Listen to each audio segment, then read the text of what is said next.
Ang tinig ko'y pakikinggan ng kabilang sa'king kawan.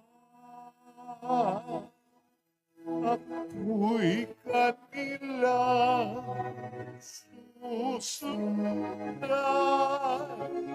Hallelujah. Hallelujah.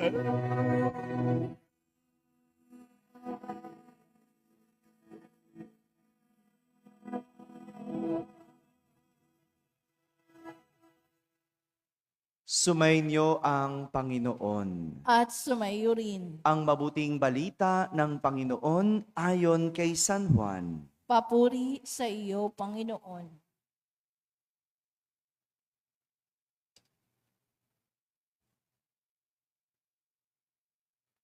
Noong panahong iyon, sinabi ni Jesus sa kaniyang mga alagad, kung paanong iniibig ako ng Ama, gayon din naman iniibig ko kayo. Manatili kayo sa aking pag-ibig. Kung tinutupad ninyo ang aking mga utos, mananatili ako o mananatili kayo sa aking pag-ibig. Tulad ko, tinutupad ko ang mga utos ng aking Ama at ako'y nananatili sa kaniyang pag-ibig. Sinasabi ko sa inyo ang mga bagay na ito upang makahati kayo sa kagalakan ko at malubos ang inyong kagalakan. Mga kapatid, ang mabuting balita ng Panginoon. Pinupuri ka namin, Panginoong Hesukristo. Umupo ang lahat at makinig sa homilya. Magandang umaga po sa inyong lahat.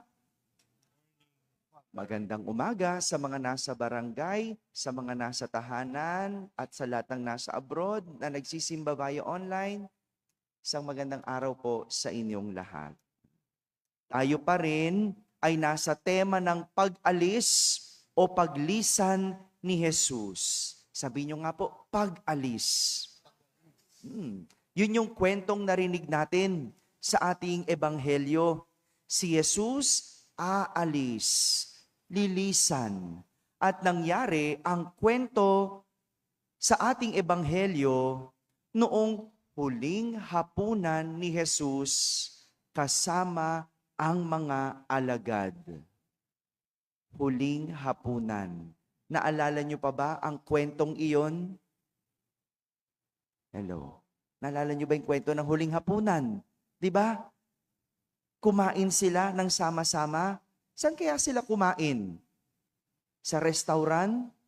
Sa isang silid. Di ba? Sa isang silid. Huling hapunan. Huli, dahil pagkatapos nung hapunan na yon, wala nang magiging kasunod. Huli na nga eh. Di ba? Huli, dahil lilisan na si Jesus matapos kumain. Huli, dahil mawawala na si Jesus sa piling nila. Huli, dahil pagkatapos ng huling hapunan, si Jesus ay mamamatay. Nalala niyo yung kwento? Di ba? Saan dadalhin si Jesus? Hello? Di ba naalala natin si Jesus pagkatapos ng huling hapunan, saan pumunta naman ang next? Sa hardin. Anong ginawa sa hardin? Nanalangin, di ba? At doon, pagkatapos niya manalangin, anong ginawa sa kanya? Inaresto siya, di ba? Kinuha na siya. Doon siya pinagkanulo. Nino? Ni Judas. No? Alam natin pagkasunod-sunod. Kaya nga, yung huling hapunan, no? Kumbaga, maari nating tawaging despedida party ni Jesus. Naka-attend na ba kayo ng despedida party? Di ba? Kailan ginagawa yung despedida party? Kapag merong aalis. No, parang pa-farewell natin. No? O, sige, huling kainan na. Bukas pupunta na siya sa abroad. Di ba? Ganon, yung mga despedida party. No? O si Omeng, yung ating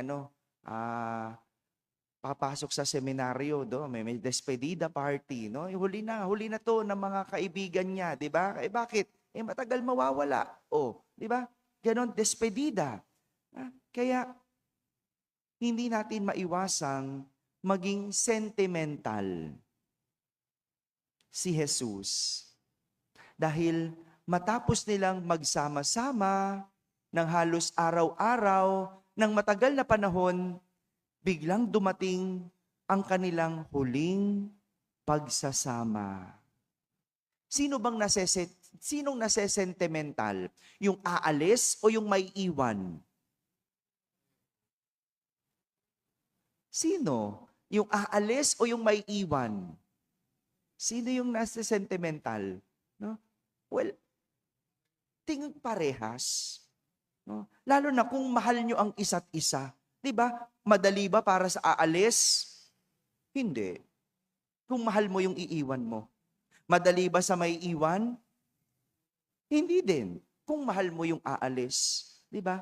Pero kung wala lang sa'yo yung aalis at wala lang sa'yo yung may iwan, masesentimental ka ba? Hindi. Anong ini-emote mo dyan? Wala lang naman tayo sa isa't isa. Hindi ba? Pero hindi ganun eh. Hindi lang sila wala lang. Dahil si Jesus, alagad niya ang kanyang mga iiwan. Yung mga alagad, sinong mawawala? Si Jesus. Ito siguro ang dahilan. Kaya 3 beses, inulit ni Jesus sa kanyang mga alagad ang salitang manatili. Sabi nyo nga, manatili. Gaya ng sinabi ni Jesus, manatili kayo sa aking pag-ibig. Kung tinutupad ninyo ang aking mga utos, mananatili kayo sa aking pag-ibig.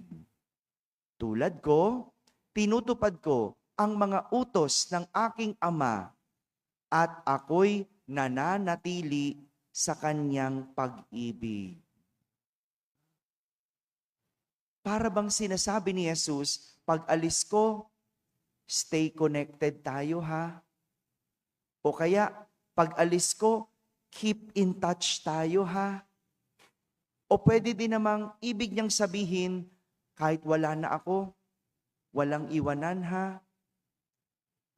Kasi hindi ko kayo iiwan kahit wala ako. Gets nyo? Diba? Pero alam natin ang nangyari. Alam natin ang nangyari. Matapos ang huling hapunan, ano nangyari? Ang mga alagad nag-lose contact agad kay Jesus. Ang mga alagad cannot be reached. Alam niyo yung ibig sabihin ng cannot be reached? Hello. Diba yung pag yung cellphone? Diba? Pag cannot be reached, ano ibig sabihin? Hindi ka makakonect. Diba? Hindi mo matawagan. Hindi mo mahagilap. Hindi mo makausap. Diba? Cannot be reached. O bakit cannot be reached ang isang cellphone? Maaring pinatay. Diba? O maaring wala siyang signal. So hindi kayo connected. Hindi kayo konektado. No? Sayang wala yung mga sakristan. No? Feeling ko, pagdating sa cellphone, alam nila. No? Pero sa puno ng mangga, hindi alam. Pero yun yung nangyari. Diba? Cannot be reached. Ano nangyari sa mga alagad? Nagtago sila. Lumayo sila. At biglang hindi na nila kilala si Jesus. Sino gumawa nun? Ay, hindi ko kilala yan ha. Sino? Si Pedro. Ilang beses ginawa yon? 3. Diba? Kung tutuusin, sabi ni Jesus, Hoy Pedro, di ba 3 beses ko sinabi? Manatili ka. Anong ginawa mo? 3 beses mo kong tinatwa. Galing, no? Bago pa mangyari ang lahat, alam na ni Jesus, sinabihan na sila, manatili kayo. Manatili kayo. Manatili kayo. At paano daw manatili? Kung tinutupad ang utos ng Diyos.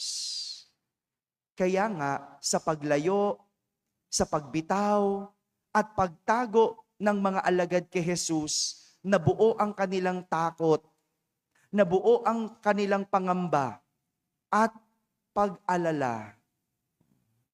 Nawala yung dati nilang sigla at saya nung magkakasama pa sila ni Jesus. Di ba? Naalala nyo? Ano nangyari? Di ba pagkatapos nun, nung nag-lose contact na sila kay Jesus, nagtago sila doon sa silid kung saan sila naghuling hapunan. Nagtago kasi natatakot, nangangamba, nag-aalala, baka tayo nasusunod. Tingnan mo, dati ang saya-saya naman nila nung magkakasama sila. Pero nung bumitaw sila, nung hindi na sila nanatili, nawala na ang dating sigla. Imagine, no? Kaya pala tayo puno ng takot. Kaya pala tayo nangangamba. Kaya pala tayo nag-aalala ay dahil wala sa atin ang Diyos. Wala sa atin ang Diyos. Pero kung lagi nating nasa isip ang Diyos, kung lagi nating nasa puso ang Diyos, kung lagi nating sinusunod ang Diyos, walang dahilan para tayo matakot. Walang dahilan para tayo mangamba. Walang dahilan para tayo'y mag-alala. Di ba ganon? Kaya pala, pag tayo'y natatakot, ibig sabihin lang nun, nakalimutan natin ang Diyos. Di ba? Pag may nakita kang multo, no? Ano nangyaramdaman mo? Natatakot. Kaya anong ginagawa mo? Tinatawag mo ang Diyos. Di ba? Napapadasal eh. Di ba? Napapadasal ka eh. O tapos pag nagdasal ka na, ayan na. Kumakalma ka na. Nawawala na yung takot mo. No? Nawawala na yung takot mo. O, kaya pala, no? Sa buhay natin, yung mga alala natin, ano ba mangyayari sa atin? Saan ba tayo pupulutin? Ano nang gagawin? Natatakot lang naman tayo kapag wala sa atin ang Diyos. Pero kapag alam mong nasa iyo ang Diyos, hindi mo isipin saan ka pupulutin. Hindi mo isipin kung anong mangyayari sa iyo. Hindi mo iisipin yung mga takot mo. Kaya nga, ang bili ni Jesus sa kanyang mga alagad, sinasabi ko sa inyo ang mga bagay na ito upang makahati kayo sa kagalakan ko at malubos ang inyong kagalakan. Take note, makihati.